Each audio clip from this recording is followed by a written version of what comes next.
Est-ce que votre prochain NAS sera un NAS de chez Asus Store? On voit ça ensemble dans cette vidéo.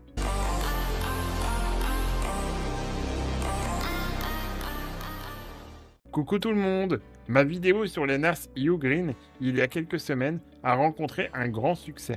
C'est donc l'occasion de vous rappeler qu'elle est toujours disponible dans la description.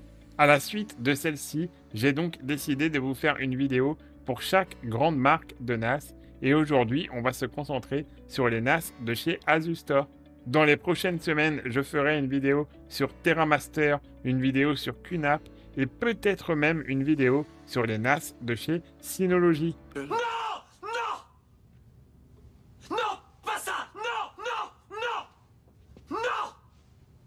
Non! Bah oui, il faut bien rigoler, sinon c'est pas drôle. Comme d'habitude, c'est une vidéo 100% indépendante. J'ai quand même contacté toutes les marques pour savoir s'il y avait moyen de me prêter un NAS le temps de faire les essais. Please! Please! À chaque fois, ma seule requête est d'avoir une indépendance totale dans mon jugement. J'ai eu des contacts il y a quelques mois avec Asus Store, mais ça n'a pas abouti. Voyons le bon côté, on va pouvoir dire tout le mal que l'on veut.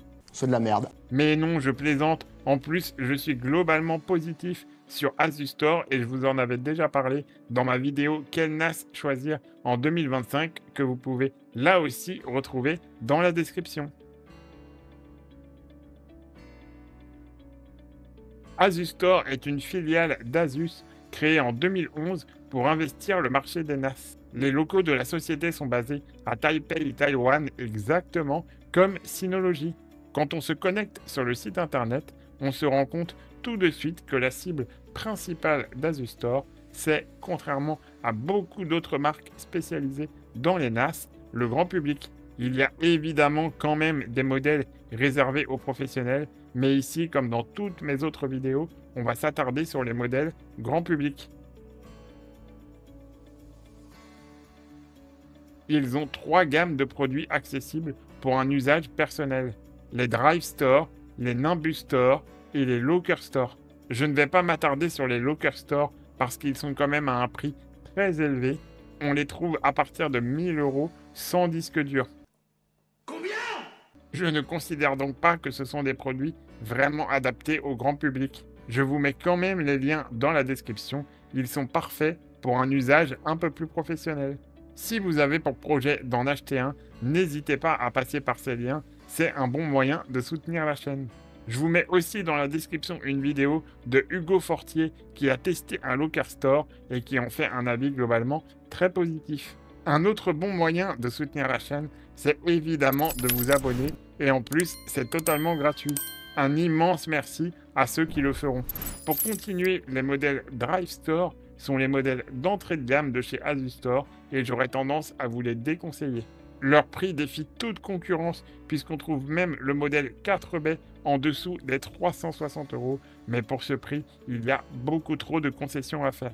D'une part, vous allez avoir 1 Go de RAM ou 2 Go en DDR4 et il n'y a pas de slot d'extension. C'est-à-dire que vous ne pourrez pas modifier ou ajouter de la RAM. Clairement, avec aussi peu de RAM, la dockerisation me semble difficile. Aussi, le processeur de ces machines est vraiment un processeur bas de gamme. Ça me semble quasiment impossible d'imaginer une lecture en 4K. D'ailleurs, les produits ne sont pas équipés de port HDMI. Du coup, on est vraiment sur un NAS basique pour du stockage, mais dans ce cas-là, l'intérêt même du produit se pose. Est-ce que vous n'êtes pas mieux à acheter un stockage externe pour conserver vos photos de vacances et vos documents importants? Pour le même prix que le modèle le plus cher de la gamme Drive Store, on peut trouver un disque dur externe de 16 Teraoctets. Alors je sais que ce n'est pas la même chose, vous n'aurez pas la redondance des données, mais quand même, ça fait réfléchir. N'hésitez pas à me dire dans les commentaires ce que vous en pensez, si vous avez un Drive Store, et si oui, comment vous l'utilisez. Parce que c'est vrai que de mon côté, j'ai du mal à voir l'intérêt du produit.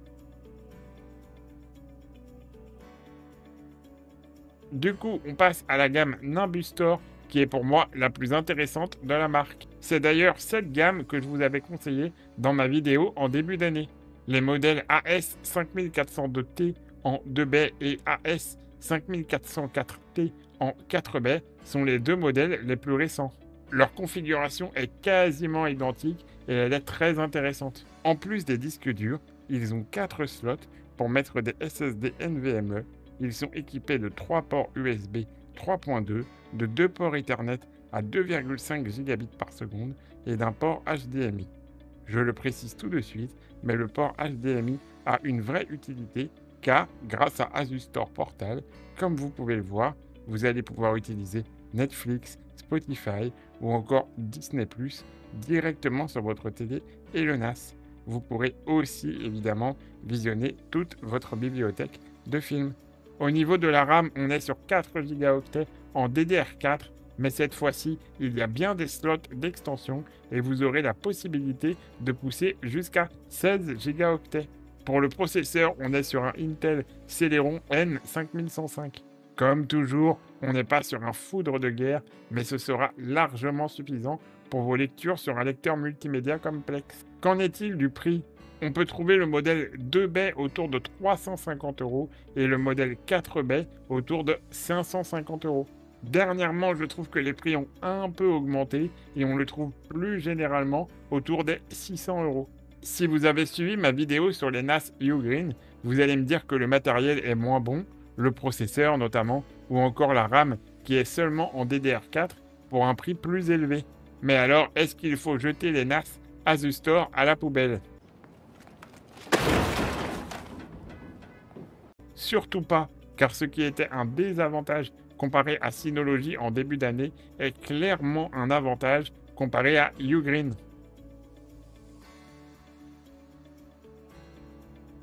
Le système d'exploitation d'Asus Store ADM en est à sa version 5.0.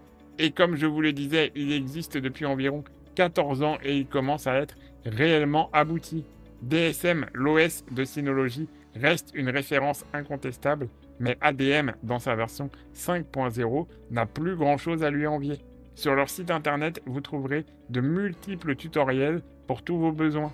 Docker et Portainer sont bien entendu de la partie, et vous trouverez par exemple des applications comme Backup Plan pour faire automatiquement des sauvegardes de votre ordinateur sur Windows. À titre d'exemple, des applications comme Nextcloud, Home Assistant, AdGuard Home sont disponibles.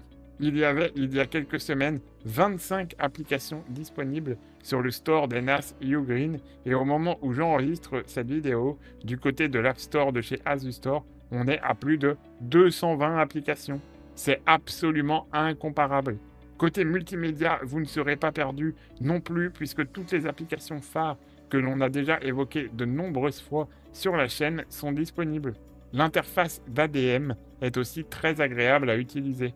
Vous pouvez d'ailleurs la tester sur un NAS démo via leur site internet. Là aussi, évidemment, je vous mets le lien dans la description. Très honnêtement, je dirais que les NAS Asus Store ne sont les meilleurs dans aucun domaine. Ni la partie matérielle, ni la partie logicielle. Mais ils ont l'avantage d'être bons partout. Le matériel est un peu cher, mais bien plus acceptable que sur les NAS Synology. Et le logiciel est bien plus abouti et bien plus perfectionné que sur les NAS Ugreen. Alors qu'on vous présente souvent les NAS Ugreen pour le bon rapport qualité-prix et les NAS Synology pour la simplicité d'utilisation de leur système d'exploitation, je suis de ceux qui croient très sincèrement, et c'est réellement mon avis, que la meilleure solution est peut-être justement entre les deux. C'est le cas du côté de chez Asus Store avec ce Nimbus Store. En conclusion, je vous dirais que pour moi, les NAS Asus Store, c'est non à l'exception du NAS Nimbus Store qui correspond à tous les critères que je vous évoque régulièrement dans mes vidéos et qui pourra convenir à la majorité des utilisateurs. Comme toujours, si vous en avez la possibilité, c'est mieux de partir sur le modèle à 4 baies plutôt que le modèle à 2 baies. Après, je vous dis tout le temps ça, mais ce n'est absolument pas rédhibitoire. De mon côté, j'ai un NAS à 2 baies depuis 8 ans et je n'ai jamais eu de limitation. Il ne faut jamais oublier que les prix évoqués sont sans les disques durs et donc vous faites en fonction de votre budget. Je le répète à chaque fois, mais ce n'est que mon avis et vous devez vous faire votre propre avis en regardant plusieurs vidéos sur le sujet. Ce n'est pas mon rôle de vous faire acheter ce NAS. En revanche, si celui-ci vous plaît, n'hésitez pas à passer par les liens dans la description. Je touche sur Amazon une commission de 3% sur les NAS qui sont achetés via ces liens en carte cadeau Amazon et c'est là aussi un bon moyen de soutenir la chaîne. Le compromis parfait n'existe peut-être pas, mais le Nimbus Store s'en rapproche. Dites-moi dans les commentaires si vous avez déjà testé les NAS de chez Asus Store et si vous en êtes satisfait. Et si cette vidéo vous a plu, un petit pouce bleu, ça fait toujours plaisir. En attendant, on se retrouve prochainement pour une nouvelle vidéo sur nos espaces de stockage préférés. Salut, salut!